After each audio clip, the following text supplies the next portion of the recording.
Hello, this is Sania Patel and you are welcome to HW News English. Today, Kolkata was gripped by intense turmoil as the Nibanna Abhijan protest march turned violent. Videos show protesters attacking the police with stones and tearing down barricades on Howrah Bridge.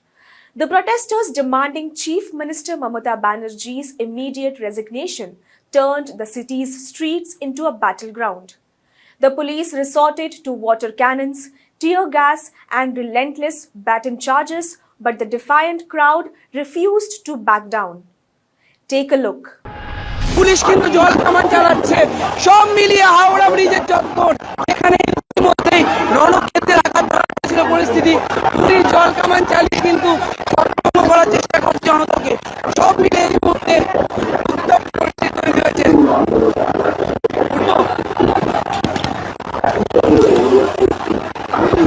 এই মুহূর্তে দেখতে পাচ্ছি সেই ছবি police জল কামান চালাচ্ছে সব মিলিয়ে যেসব বিক্ষোভকারীরা ছিলেন তাদেরকে ছত্রভঙ্গ করার চেষ্টা হচ্ছে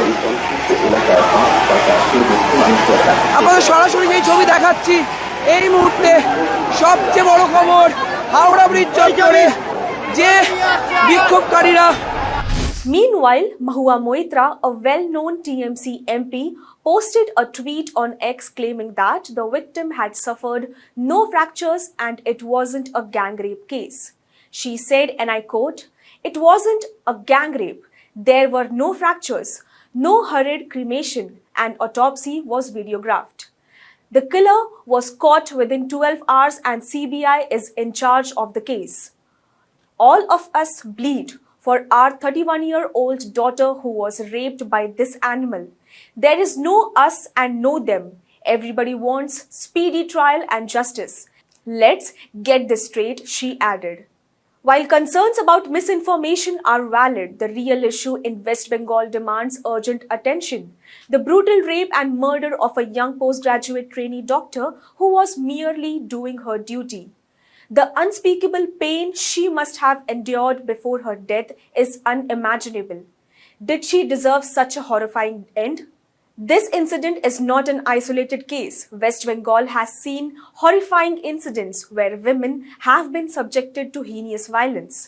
Why has the state, under the leadership of Chief Minister Mamata Banerjee, not taken steps to ensure that women are safe?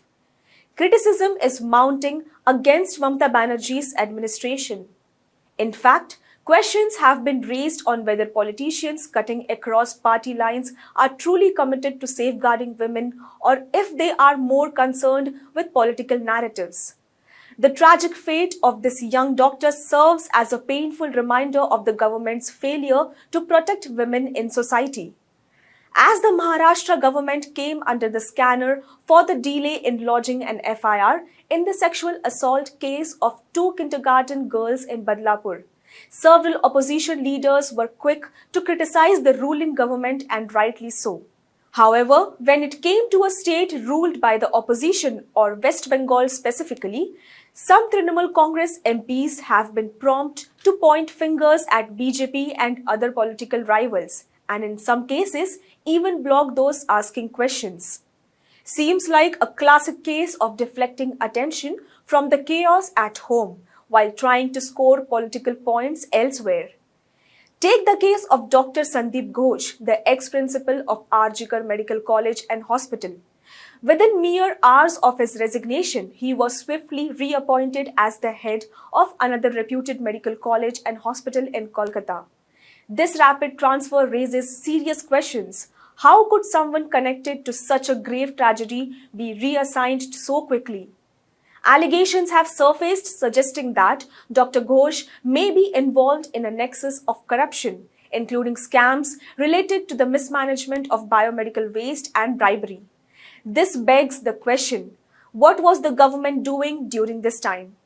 Why was there no thorough investigation before allowing him to take on another role?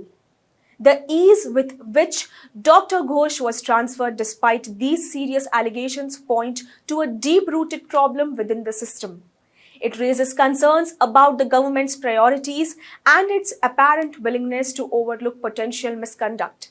Even the Supreme Court on Thursday has sharply questioned the Bengal government, demanding answers for several critical lapses. It asked why there was a delay in filing the FIR and why a post-mortem was conducted before the FIR, especially in a case of unnatural death.